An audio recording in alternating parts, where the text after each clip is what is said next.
Boa noite, pessoal. Iniciando mais uma aula de Direito Ambiental no dia 8 de junho de 2020. Na aula de hoje, nós iniciamos o nosso bloco final de assunto, que é a parte de direito urbanístico, né? E começamos aí com o direito urbanístico ambiental. Nesse sentido, vou colocar aí na tela a Constituição Federal, que vai ser o nosso guia nessa aula. Então, deixa eu usar aqui este que é mais tranquilo para mim.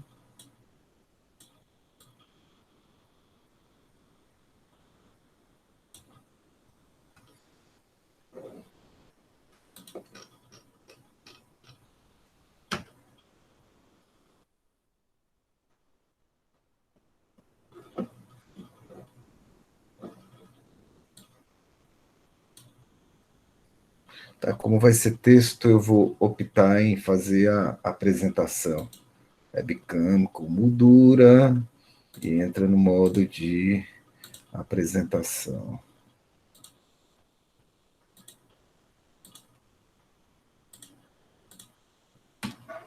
Pronto. Então, nossa norma base, a gente vai começar a estudar direito urbanístico ambiental, e direito urbanístico é uma dimensão do meio ambiente artificial, ou seja, aquela que é feita pelo ser humano. Nós vamos começar a verificar esse assunto através da principal norma sobre direito urbanístico do direito brasileiro, que está na Constituição, no artigo 182, para ser especificamente. Então, de acordo com a Constituição Federal, deixa eu ver se isso aqui está certo.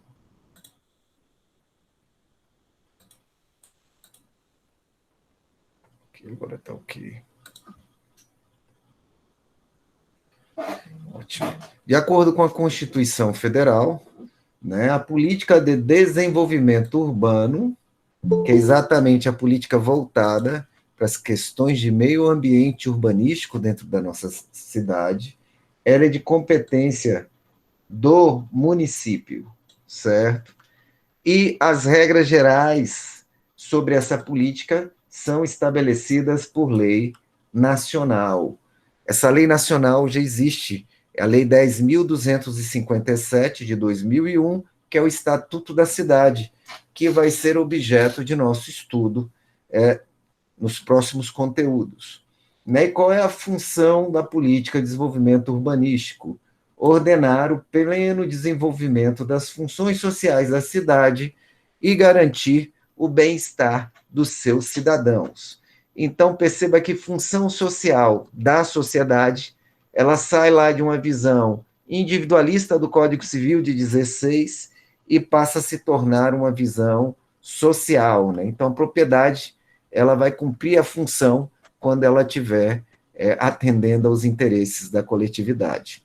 E a supremacia do interesse público sobre o individual passa a vigorar, agora com caráter de projeção da Constituição em normas infraconstitucionais. Dentro disso, um dos instrumentos que nós estudaremos, que se chama plano diretor, e o que é o plano diretor, antes de falar sobre ele, né, ele é um dos instrumentos mais importantes para a consecução da política de desenvolvimento urbanístico de nossa cidade. Tanto que ele está aí no parágrafo 1º, né, ele já é apresentado logo de cara. E o que é um plano diretor? Um plano diretor, na verdade, é uma norma municipal que vai trazer como conteúdo um diagnóstico e um prognóstico da nossa cidade. O que significa um diagnóstico e um prognóstico? Né? Tem até norma da BNT falando sobre isso, diagnóstico e prognóstico. Mas o que significa, né? Então a gente usa até um linguajar que se utiliza com a comunidade para falar de plano diretor, quando ele está sendo submetido a audiências públicas. Né? Um diagnóstico é a cidade que nós temos, com seus pontos positivos e negativos. E o prognóstico é a cidade que nós queremos dentro desse planejamento. Plano diretor é um planejamento urbanístico essencial. Né? Então, diagnóstico é a cidade que temos, pontos positivos e negativos, e um prognóstico, a cidade que nós queremos, né? Onde nós queremos chegar. E esse onde nós queremos chegar não é só técnico, ele tem que passar pelo crivo da democracia, né? Tem que respeitar a vontade dos representados. E essa é a importância de um plano diretor. Então, imagine vocês que Aracaju, né, tem seus problemas urbanísticos graves aí, tem seus pontos positivos, e um plano diretor ajudaria, por exemplo, né, a descobrir que a gente ia ter problemas de mobilidade. O nosso plano diretor está sendo discutido desde 2003, a revisão do plano diretor atual e único, que é o de 2000, que é a Lei Complementar 42 de 2000, Lei Complementar Municipal, e que a gente vai dar uma olhadinha nela depois e nas perspectivas do Plano Diretor de Aracaju. Então, o Plano Diretor, sendo um projeto de lei municipal, ele é desenvolvido primeiro no Executivo, com a necessária participação popular, e posteriormente encaminhado ao Legislativo Municipal, onde deve haver também audiências públicas antes de ser aprovado. Plano diretor, por nossa Constituição, isso cai muito em concurso, ele é obrigatório em municípios com mais de 20 mil habitantes. Né? Isso é um dos requisitos do plano diretor. E menos de 20 mil, professor. O Estatuto da Cidade, ele traz outras hipóteses em que o plano diretor vai ser também obrigatório, mesmo que não haja 20 mil, mas, por exemplo, sejam cidades integrantes de uma região metropolitana, sejam cidades que estejam dentro de uma área de impacto, né, ambiental de algum empreendimento, entre outras coisas que a gente vai ver posteriormente. E por isso, né, que o plano diretor é o principal instrumento de direito urbanístico, né? E como a Constituição chama, é o instrumento básico da política de desenvolvimento urbanístico. Certo? Vamos seguindo. O parágrafo 2º mostra novamente como o plano diretor é importante, né? Para o direito urbanístico, uma propriedade urbana só cumpre sua função social quando ela está de acordo com o plano diretor. Isso que está aqui escrito no parágrafo 2º da Constituição. O parágrafo 3º traz desapropriação de imóveis urbanos como instrumento.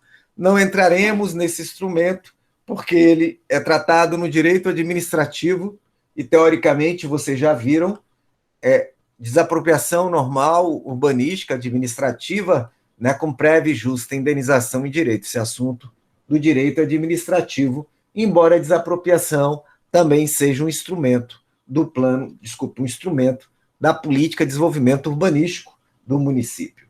E, finalmente, nós vamos ter esse instrumento aqui do parágrafo 4º, que é chamado de parcelamento, utilização e edificação compulsórios do solo. Esse instrumento a gente vai deixar para estudar ele no Estatuto da Cidade. Né? O 183, só fazendo referência a ele, instituído pela Constituição de 88, é o chamado uso capião urbano constitucional. Né? Teoricamente, é o uso capião com menos prazo de posse mansa e pacífica, desde que a área não seja superior a 250 metros quadrados, né? Porque basta 5 anos de posse mansa e pacífica. Isso é assunto que, teoricamente, vocês já viram em direito das coisas, até porque o Código Civil, ipsilíteris, incorporou esse instrumento lá no Código Civil atual.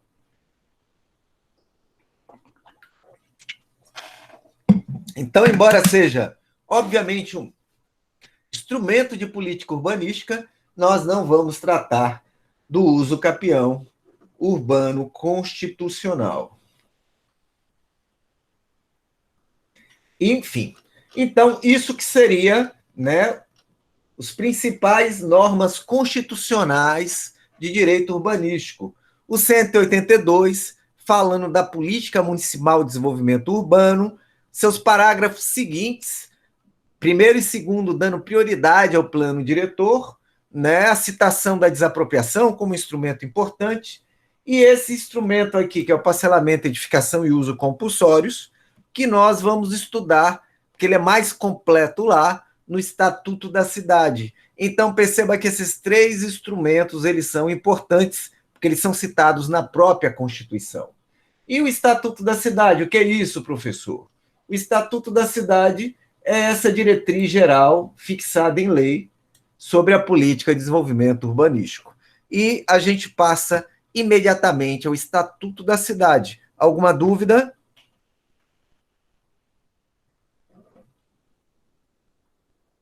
Ok. Dentro do Estatuto da Cidade, que é a Lei 10.257, de 2001, como eu disse, né? Está aí a Lei 10.257 de 2001. Deixa eu só mudar aqui minha tela, que eu não estou vendo a apresentação. Tipo assim fica melhor. Posso ver o retorno do feedback. Então, vamos lá.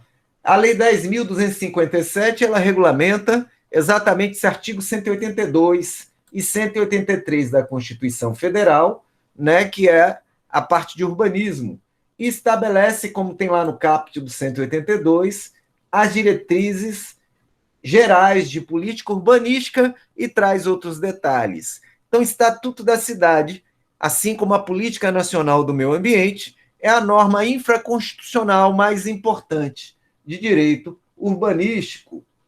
E dentro disto, as diretrizes ressaltadas lá no caput do artigo 182, elas estão aqui no artigo 2º da política.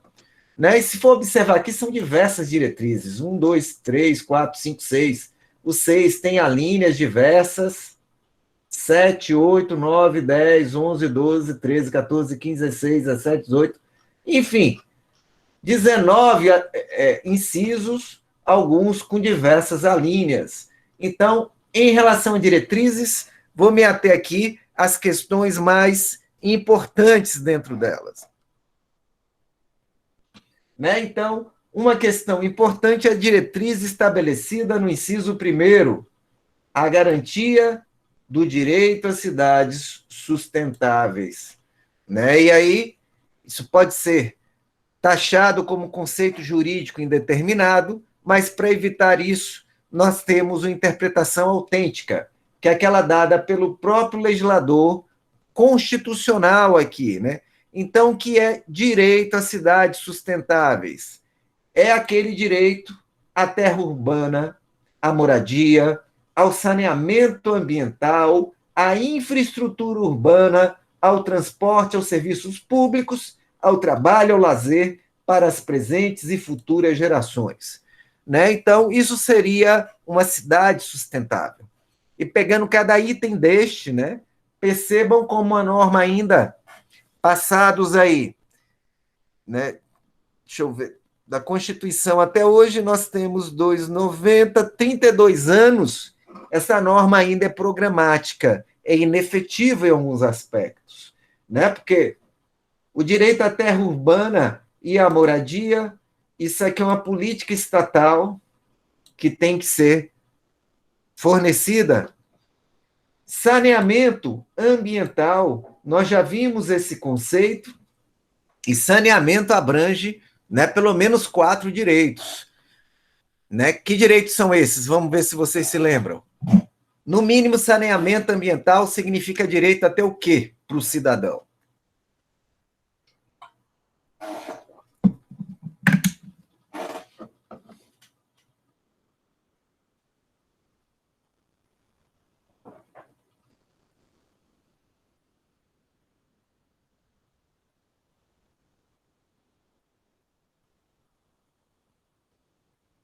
Isso, saneamento ambiental significa, no mínimo, de acordo com a Lei 11.445 de 2007, né, como o Tainan colocou aí, ter acesso a abastecimento de água potável. Esse é um dos 4 direitos. O segundo direito é ter acesso a um sistema público de tratamento de esgoto, né? Suelane colocou isso aí. Terceiro direito que nós temos aí no direito ao saneamento seria a limpeza pública e a gestão e gerenciamento integrados de resíduos sólidos, né? Para que os resíduos, eles não só aterro sanitário, que é o método de disposição final, mas que tenha toda aquela política de, né, daquela hierarquia de evitar a produção de resíduos, de diminuir, de reaproveitar com reutilização e a reciclagem, do tratamento para diminuir o volume. E se não conseguirmos a política de zero waste, né, de zero waste, que é lixo zero, aí a disposição final, se ela for no solo, vai ser em aterro sanitário licenciado ambientalmente. E o quarto direito, Tainan já colocou aí também, seria o acesso à drenagem sustentável. O que significa isso na prática, professor? Que aí na sua região não inunda quando chove. Ah, mas a minha região inunda sempre. Então, não existe uma política de drenagem sustentável, certo? Ah, professor, mas a gente não pode cobrar isso do nosso governante, porque isso é um caso fortuito, uma força maior. Nem sempre, né? Eu dou um exemplo aqui em Aracaju. Praça da Imprensa, basta a maré estar, né, padrão março, chegando aí 1,8, 2,0 e passando disso, que sem chuva a Praça da Imprensa inunda, certo? Assim como acontecia no condomínio Costa do Sol, por 30 anos. Então, na verdade, o poder público já sabe as épocas do ano em que esses problemas ocorrerão, como o caso da Praça da Imprensa. E o não estabelecimento de uma política para resolução disso, nem que seja a médio prazo, significa omissão do poder público. Exatamente, Hugo. Nesse caso, já há previsibilidade. E, havendo previsibilidade, não é força maior, porque é evitável com ações de planejamento e engenharia pública, né, não vou nem colocar aí a curto prazo, né, vou colocar a médio prazo aí, isso é possível. Então, é basicamente isso, né? Então, isso seria direito à cidade sustentável. Então, considero, está no inciso 1º do artigo 2º, a diretriz mais importante do Estatuto da Cidade, porque ela acaba arrastando todas as outras, né? Porque gestão democrática com participação, isso aí já é inerente até a princípios constitucionais da participação, cooperação entre os entes federativos e iniciativa privada é importantíssimo, né? Imagine vocês, né? Isso não vai acontecer nunca, isso é ficção. Imagine uma situação de calamidade nacional em que a União não consegue se comunicar com os estados e com os municípios para sincronizar políticas, né? Imagine que numa situação dessa fictícia de calamidade, como essa calamidade ia ficar mais grave ainda por falta de uma política pública sincronizada entre os entes federativos, né? E aí, imagine nesse modelo fictício, né, que o gado, né, que segue correntes políticas de diversos lados, ficariam se degladiando enquanto a sociedade afundava na lama por falta de liderança, né? Então, qualquer similitude com a realidade é mera ficção, né? E é ficção de terror isso aí.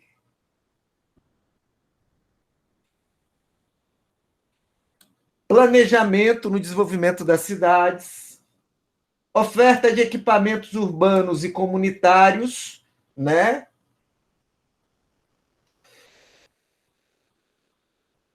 Ordenação de controle e uso do solo urbano. Isso está no artigo 30 da Constituição do município. E aí nós temos aí que essas diretrizes, que elas normalmente são efetivadas efetivadas não, elas são normatizadas pelo plano diretor, né? Não necessariamente são seguidas no mundo real. Nós temos aí uma regulamentação de forma a evitar que se utilize imóveis de forma inadequada, que, né, perto de um hospital, eu permita um estabelecimento de música ao vivo, que loteamentos, condomínios, né, eles sejam proporcionais à infraestrutura existente. Esta norma aqui, inclusive, ela é muito importante, ó, e a gente, como fundamento de ações civis públicas, nós usamos essa norma em Aracaju para a zona de expansão, para o Jabotiana, e usamos em Nossa Senhora do Socorro, certo? Em Socorro, na verdade, ficou até bem efetivo. Essa norma ela foi usada em 2008, ali na região do Marcos Freire 2, né, chegando no 3, que é o São Brás, e naquela época nós tínhamos um loteamento ali que era clandestino, que é o Cajueiros, e estava se construindo o primeiro condomínio residencial eu não vou dizer nome de construtora aqui na gravação, certo? Pela Orlamar.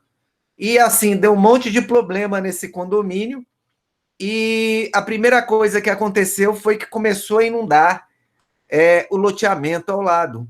Então, nós verificamos que a implantação de empreendimentos de impacto em Socorro, assim como acontecia em Aracaju, não estava sendo planejada. Né? O município liberava o empreendimento sem preocupação com o impacto de drenagem.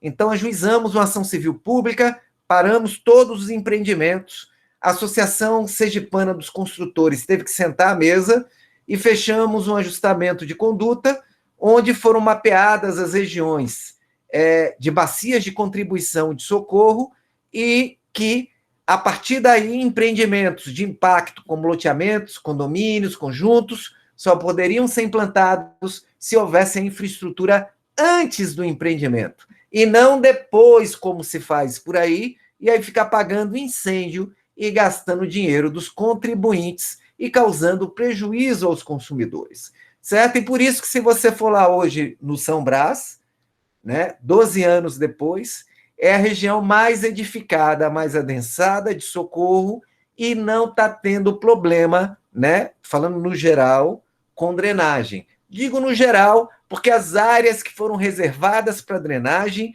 elas estão sendo ocupadas diariamente pela própria população, certo? E aí também é omissão do município, de qualquer forma, que tem que fiscalizar e evitar isso.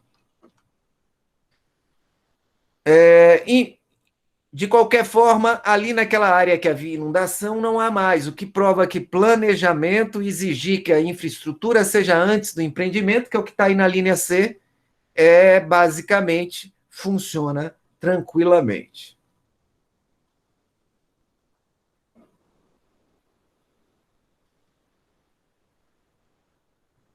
Então, também tem que se evitar a instalação de empreendimento, atividade que gere tráfego, sem a previsão da infraestrutura.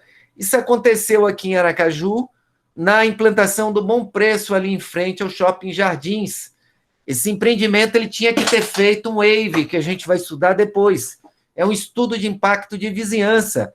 Como não fez, só foram descobrir depois que implantaram o Bom Preço, que aquela rótula, que não era rótula na época, ficou um engarrafamento terrível pelo aumento do tráfego.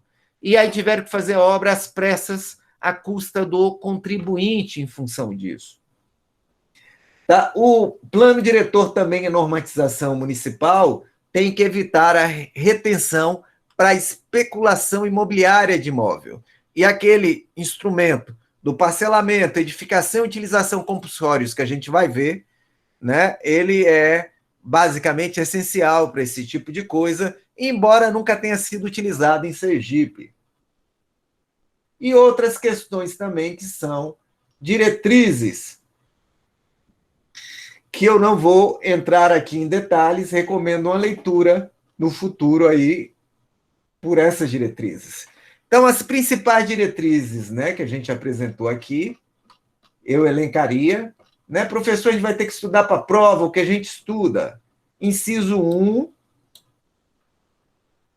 e o inciso 6 todo, certo? Dos 19 incisos, o inciso 1 e o inciso 6º, esses são os mais importantes do artigo 2º da Lei 10.257 de 2001, que é o Estatuto da Cidade.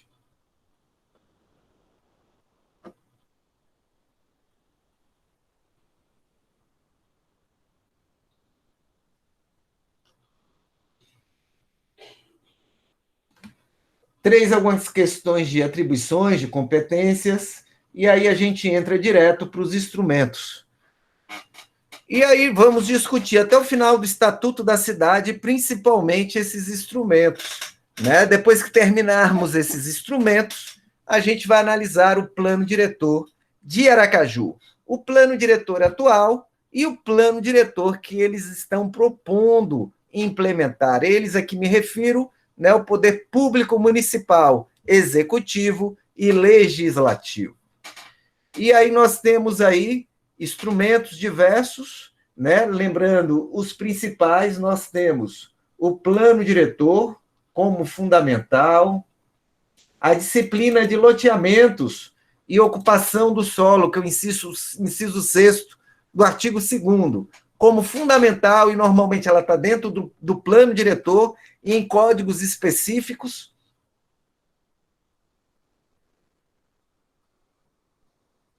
Veja que o IPTU entra como instrumento urbanístico, né? Mesmo que haja distúrbios. Nós temos outra espécie de tributo aqui, muito pouco usado, que é contribuição de melhoria.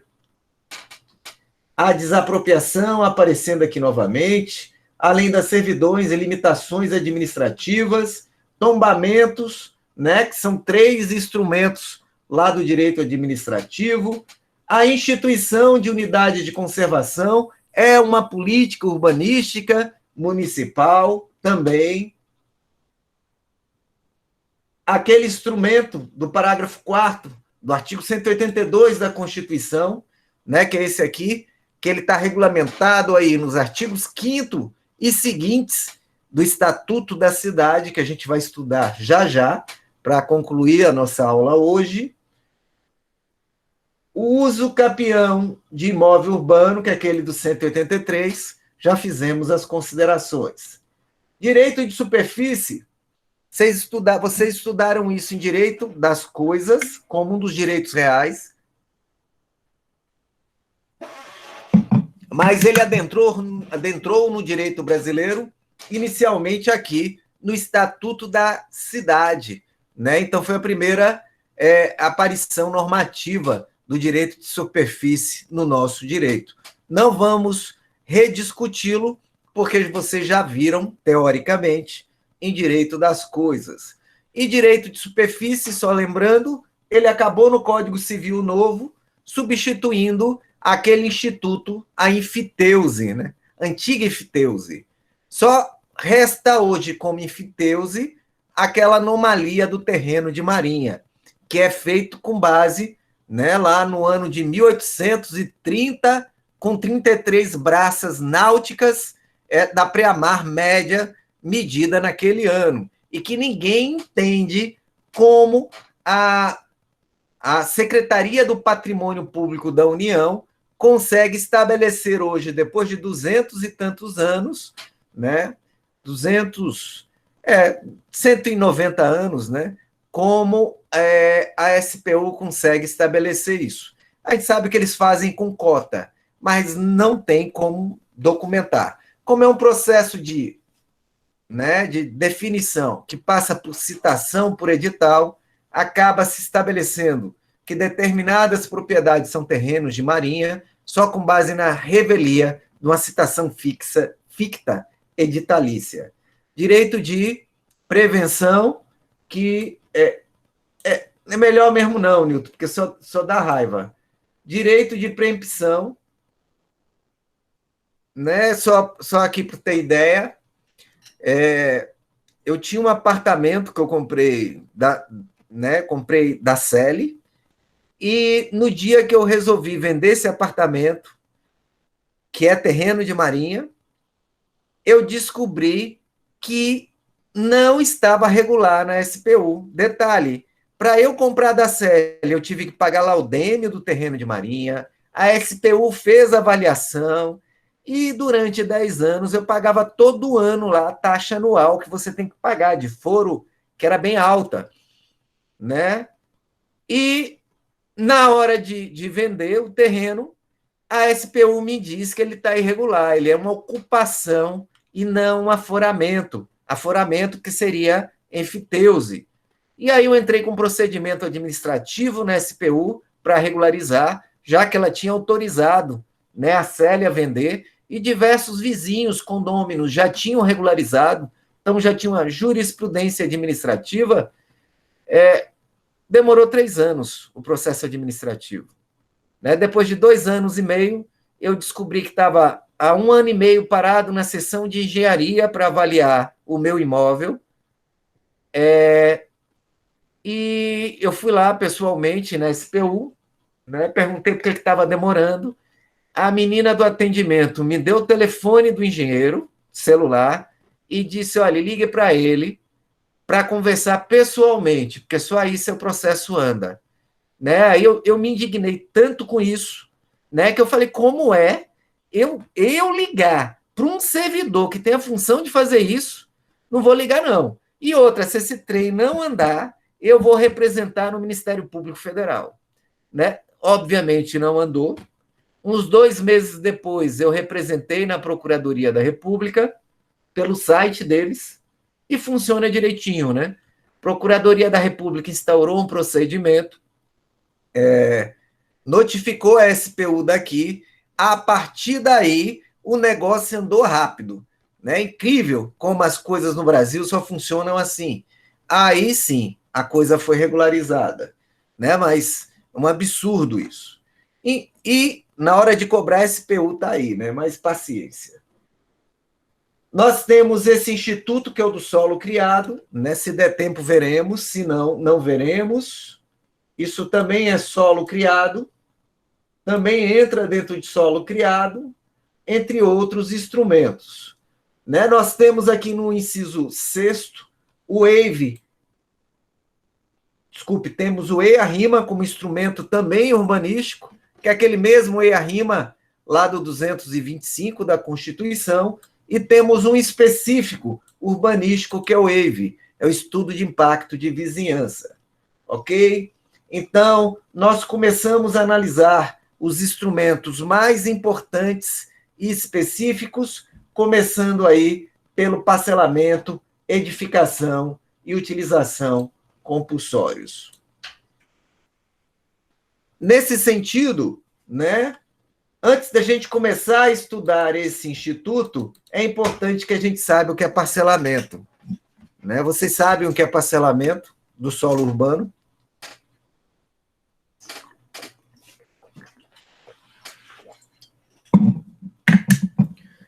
Então, parcelamento do solo urbano, que a gente abre um parênteses para passar a tratar aqui agora, ele é normatizado na Lei 6766 de 79.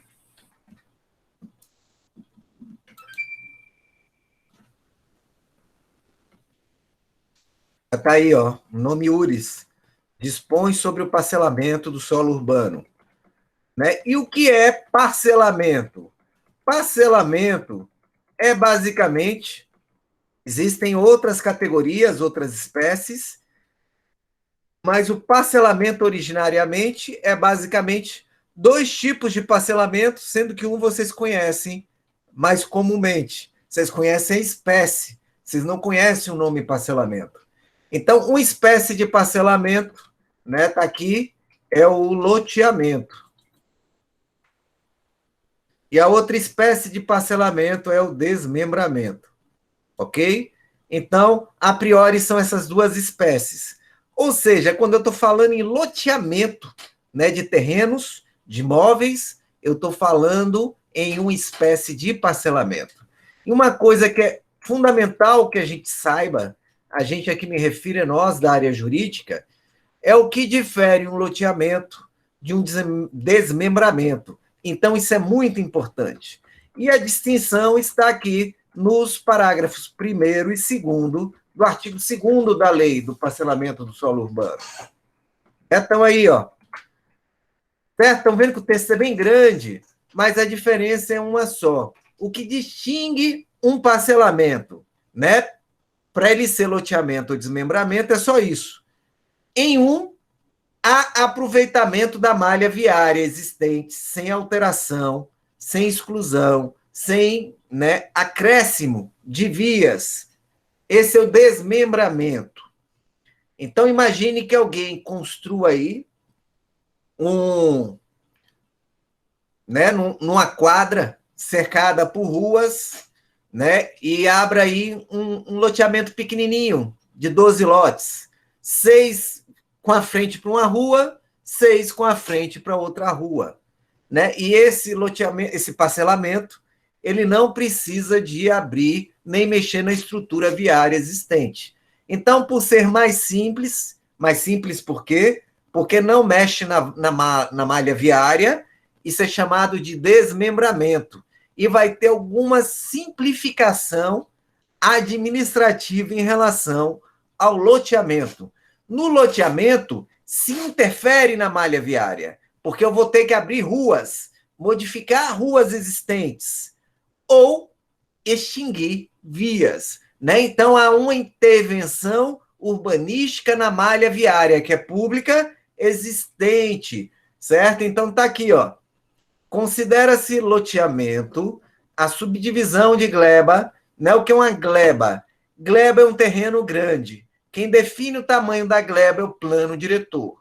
Me parece que em Aracaju uma gleba tem 40 mil metros quadrados atualmente, certo? Então, a subdivisão de uma gleba em lotes destinados à edificação, com abertura de novas vias de circulação, de logradouros públicos ou prolongamento, modificação, ampliação das vias existentes.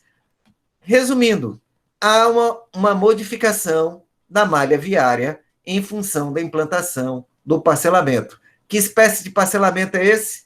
É um loteamento. O 2 tem o mesmo texto do primeiro, mas diz que não implica nessa modificação da malha viária existente. Então, essa é a única diferença entre loteamento e desmembramento, entenderam? Isso é importante, todos têm que entender. Dúvidas?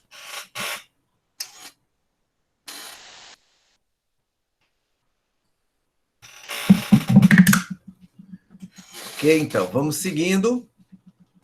Só a título de curiosidade, a partir daqui eu não cobro mais nada desta lei, certo? Só para mostrar para vocês aqui, né? Por exemplo, um parcelamento, ele já tem que vir com uma infraestrutura básica. Ele tem que vir com as vias, com as calçadas, com meio-fio, né? Com estrutura para abastecimento de água, para iluminação pública. Então, quando a gente adquire um loteamento, um desmembramento, essa infraestrutura ela já tem que estar presente. Se ela não estiver presente, a responsabilidade pode ser repassada ao município, mas é responsabilidade de quem adquiriu também, certo? Mas, a priori, o município é codevedor solidário se esse loteamento ou desmembramento foi regular, porque o município não poderia ter aprovado sem essa infraestrutura básica. Eu dou um exemplo para vocês aqui, e é importante, deixa eu só achar aqui, ó. A infraestrutura básica dos parcelamentos é constituída pelo equipamento de escoamento das águas pluviais, drenagem, iluminação pública, esgotamento sanitário, abastecimento de água potável, energia elétrica e vias de circulação. Né? Então, eu vou chamar a atenção aqui para vias de circulação. Um dia desse eu recebi uma reclamação de que o loteamento, né, o condomínio lá que os consumidores adquiriram, só tinha via de circulação de pissarra, não tinha via de circulação de paralelepípedo ou de asfalto. Então foram cobrar isso, né? Pergunta, com base nesse parágrafo 5º que eu estou mostrando aí, né? Deixa eu só ver qual é o artigo 2º, né? Com base no parágrafo 5º, esses consumidores podem cobrar do empreendedor que a via seja asfaltada ou de paralelepípedo?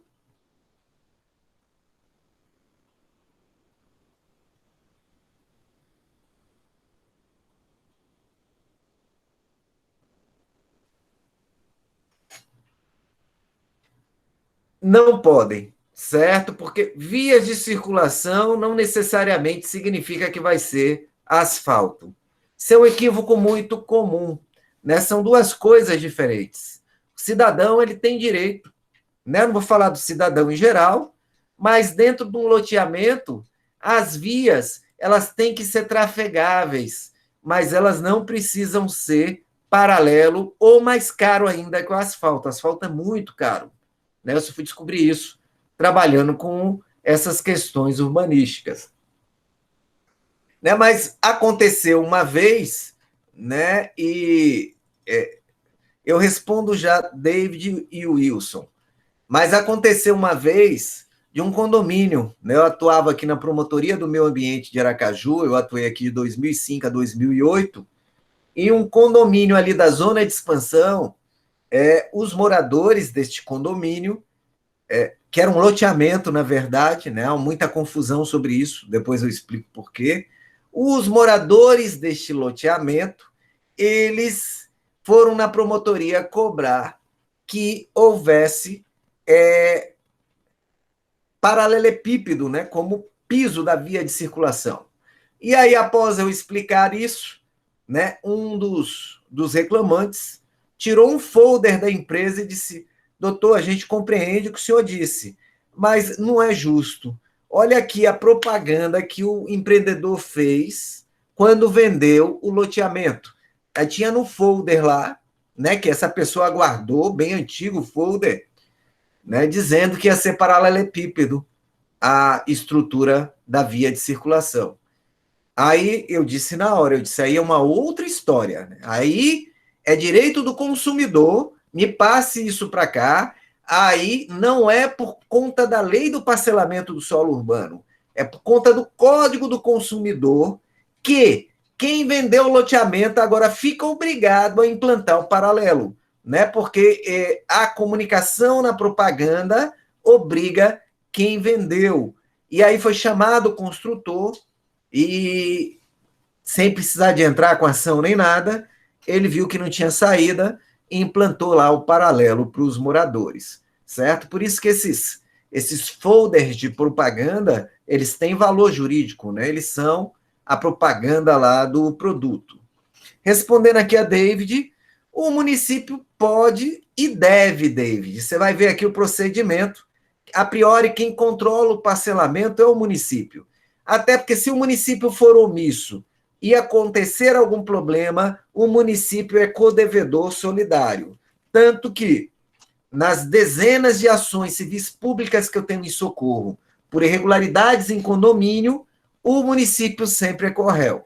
Né? E aí, a partir de um dado momento, o próprio município passou a juizar as ações para tentar sair da posição de réu. Acho ótimo, né, que a estrutura jurídica do município se antecipe e vá atrás dos loteadores, dos parceladores, mas se ficar omisso, o município entra como réu também e é devedor solidário. Deixa eu ver aqui o Wilson. Por que em Aracaju não pode construir prédios acima de 15 andares? Né? Na verdade, é uma história longa, Wilson. Nós temos aí uma legislação da década de 60 em Aracaju que só permitia até 12 andares. Acabava chegando em 15 porque não contava o playground, não contava a garagem, né? Dava mais ou menos 15. E aí, quando o plano diretor em 2000 entrou em vigor, vários códigos que regulamentavam o plano diretor também entraram em vigor. Um desses códigos, né, é o Código de Obras, se não me engano, ele limitou, desculpe, ele permitiu que os edifícios chegassem aí a uma altura maior. Se não me engano, tirando as estruturas que não contavam, dava para chegar aí a uns 20 andares os prédios. O que aconteceu? No final de 2001, né, na calada da noite, a Câmara de Vereadores revogou esse Código de Obras e repristinou o Código de 60, certo? Por isso que em Aracaju você vai ver que tem prédios, detalhe, viu? Várias construtoras grandes, nesse período, já tinham conseguido alvarás para construção com prédios maiores, certo? E aí o que acontece? Ficaram, segundo o município, com direito adquirido para construir prédios mais altos. Mas aí, depois que passou esse período, voltou para o Código de 60, que está em rediscussão de novo. Então, é por isso. A resposta para você é que o Código de 60 foi 60, eu estou falando, né? 60, acho que é 69, enfim, é da década de 60, ele foi repristinado e ele dava essa limitação. Aí Flávio falando, David, gabarito alto causa ilha de calor, é um dos problemas, né? Além da poluição visual, quando você está indo para João Pessoa, né, de carro, você passa ali a fronteira de Pernambuco, eu gosto muito de viajar de carro, né? Exatamente para ver a natureza. Antes de você chegar em João Pessoa, uns 20 quilômetros, você já começa a ver os arranha-céus que foram autorizados lá. Prédios com mais de 60 andares em bairros residenciais, né? Então, além do efeito visual, ilha de calor e o mais grave, na minha opinião, né? Ele cria um superadensamento construtivo e habitacional e sobrecarrega todas as infraestruturas, né? Afeta a mobilidade, afeta o saneamento, afeta as comunicações, afeta tudo, se isso não for limitada à capacidade de infraestrutura de determinada área. Então, em verdade, a altura não é o fundamental. O fundamental é uma coisa chamada coeficiente de aproveitamento básico e coeficiente de aproveitamento máximo, que é a questão do solo criado, que a gente vai ver no final, né, se houver tempo, que é um assunto mais complexo. E na Barra, né? Então, isso aí, Newton, lá na Barra está faltando, basicamente, né, uma atuação do município. Com certeza o nosso ouvidor já deve ter brigado com meio mundo de gente lá por causa disso. Mas em Socorro a gente vem acionando todos os condomínios e loteamentos, porque em 2008, quando eu consegui a procedência lá da ação, no judiciário, a que eu me referi, da drenagem, nessa ação eu coloquei uma cláusula que foi deferida pelo judiciário de que o município de Socorro deveria me mandar para a promotoria do meio ambiente de Socorro todos os pedidos de loteamentos, condomínios, empreendimentos de impacto. Então, quando o empreendedor chega na Secretaria de Obras e diz, olha, eu quero instalar um prédio, quero instalar um loteamento, né? A secretaria já disse, você vai ter que dar uma via para a promotoria. Por quê? Porque eu consigo fazer um controle preventivo e evitar que o empreendimento sequer seja aprovado, ou eu consigo parar o empreendimento durante as obras e evito o prejuízo. Então, em Socorro hoje, existem poucos empreendimentos clandestinos em função desse trabalho, né, que eu acabei pegando, mas que me poupa, e poupa também a coletividade depois, porque tem um controle preventivo. A tal ponto, né, que já aconteceu, de eu estar passando de carro e ver a propaganda, eu já aciono a secretaria, porque eu sei qual é o que está aprovado, qual é o que está pedindo aprovação, tudo de cabeça. E já aconteceu de eu estar de férias e ver anúncio no Sinforme de condomínio vendendo que não estava aprovado. Então, de férias mesmo, a gente ligou lá para o município e o empreendimento foi embargado, né? Inclusive, saiu aí, eu entrei com ação penal, inclusive, foi condenado o loteador, que é um vereador de São Cristóvão, foi condenado os corretores que venderam e um monte de gente nessa história aí, né, que estava enganando a gente de saúde lá de Nossa Senhora do Socorro. Enfim, então, cabe ao município controlar isso aí. Deixa eu ver aqui, Balneário de Camboriú. Eu não conheço o Balneário de Camboriú, David, é um lugar que eu ainda não fui, né? E aí eu não sei como é que... a que fato concreto você está se referindo, né? Professor, David quis falar porque Balneário Camboriú é muito famoso por ter muitos prédios altíssimos na beira do mar. E aí Certo. causa sombra na A praia. gente, a gente não precisa ir para Camboriú, né? A gente pode ir para Recife, para Maceió. Na verdade, isso aí, quem determina é o planejamento urbanístico da cidade. Né? Vamos pegar aqui Maceió. Eu adoro Alagoas, né? Alagoas é lindo. Alagoas, a natureza foi entregue por Deus ali. É uma coisa atípica em relação, na minha opinião, ao Brasil inteiro. E Pernambuco ali segue esse padrão, né? Mas em compensação, o ser humano que ali habitou, né, não tem muita preocupação com isso não, porque você vê que Alagoas, a natureza é linda, mas não houve preocupação urbanística nenhuma, né? Alguém aí já percebeu que quando você adentra ali, né, em Alagoas, para aqueles bairros mais internos, ruas sem saídas, não tem sistema de esgotamento, aquelas praias ali não tem balneabilidade para tomar banho, né? Você vê o povo ali, turista, tomando banho naquelas praias da cidade, mas aquelas praias onde ficam, né, aqueles bares famosos, que todo mundo registra ali um selfie, aquela praia ali é poluída, ali recebe esgoto, né? Então, ali é um lugar da natureza lindo que Deus deu para gente que não está nem um pouco preocupado com natureza. E isso reflete na normatização municipal, que permitiu, né, aqueles prédios enormes na beirada e que eles criam ali uma barreira que gera calor para o resto da coletividade.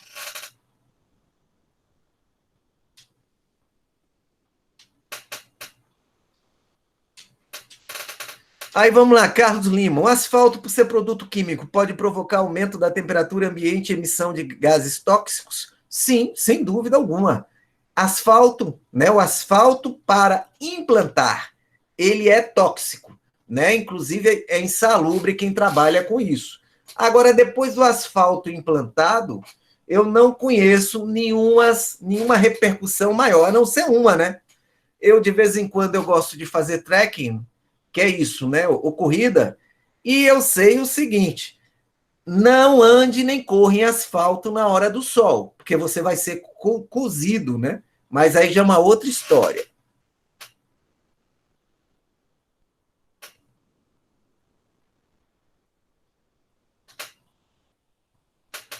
Então, basicamente é isso, pessoal. Voltando para cá, então, para o nosso, né, lei de parcelamento do solo urbano, percebam aí o seguinte, mostrando aqui rapidamente para vocês. Requisitos urbanísticos para loteamento. E aí fala os requisitos. Né? Um loteamento, cada lote não pode ter menos de 125 metros quadrados, com 5 de frente. E aí quem vai lotear tem que atender esses requisitos. Tem que fazer um projeto de loteamento, né, que tem que atender aí os requisitos que o município também identifica. Esse projeto é submetido ao município, certo? E o município vai aprovar ou não o loteamento. Mesma coisa o desmembramento, com menos exigências. Né? Então, que regulamenta a aprovação dos projetos. Fala, inclusive, da corresponsabilidade do município. E essa que é a parte interessante. Qualquer tipo de parcelamento só pode ser feita a propaganda para comercializar depois que ele é registrado no cartório de registro de imóveis. Então, se no futuro vocês forem adquirir, ou, né, dar consultoria a alguém para adquirir um parcelamento, você tem que verificar como está a situação no cartório de registro de imóveis. É, né, a informação mais precisa que pode se ter. Porque só registra lá se tiver regular, teoricamente, e antes do registro nem propaganda pode ser feita do empreendimento, senão é crime, certo? É base nesse crime, inclusive, estelionato, que eu consegui a condenação desses loteadores e dos corretores também. Eu fiz questão de colocar os corretores de imóveis nessa história também, porque eles estavam agindo com dolo e com má fé. Então, só lembrando, viu, Newton, essa proporção de 30% aí é da Barra dos Coqueiros, né? Cada município estabelece o seu. Isso aí foi trabalho de Edson, que exigiu isso aí. Quem falou foi Carlos Lima, né? Esses 30% aí é a legislação local que faz isso, né? Eu sei que na Barra tem uma exigência mais rigorosa, porque tem um sujeito lá do poder público, o Edson Aparecido, que ele veste a camisa mesmo disso aí. Não sei como é que está hoje, né? E eu só quero mostrar aqui no final para vocês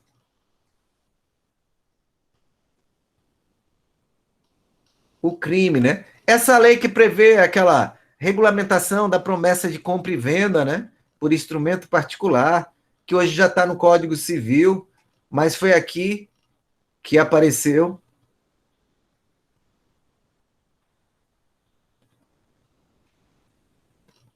Eu quero só pegar o crime aqui para mostrar para vocês. Está lá no finalzinho. Acho que é 42, alguma coisa assim.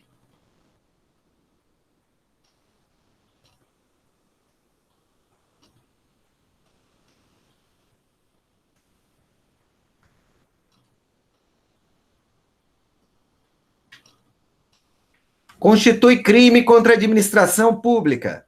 Dar início, né, ou efetuar parcelamento sem autorização do município, dar início, né, sem observância das determinações da licença e veicular proposta, contrato ou prospecto ao público, fazendo afirmação falsa sobre a legalidade do desmembramento, loteamento, né, ou ocultar fato a ele relativo. E tem uma coisa aqui do registro também.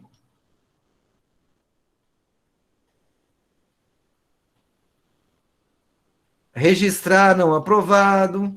Enfim, tem uma coisa aí do registro.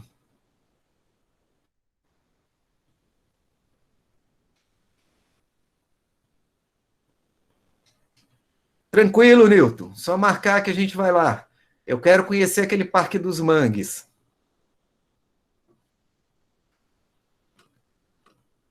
Então, voltando aqui para o nosso assunto, deixa eu pegar aqui.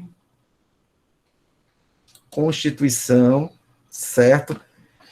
Volta para o Estatuto da Cidade, e nós já vimos aí o que é parcelamento, ok? Na próxima aula a gente começa daqui e já vai concluir todos os instrumentos que faltam.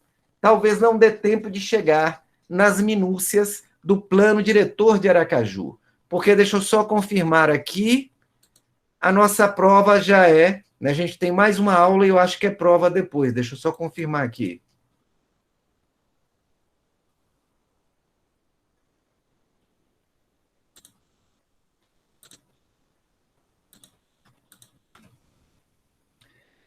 Nossa prova é dia 15, segunda-feira que vem. A gente só tem a próxima aula, conclui o assunto e depois é prova. Eu não vou adiar, não.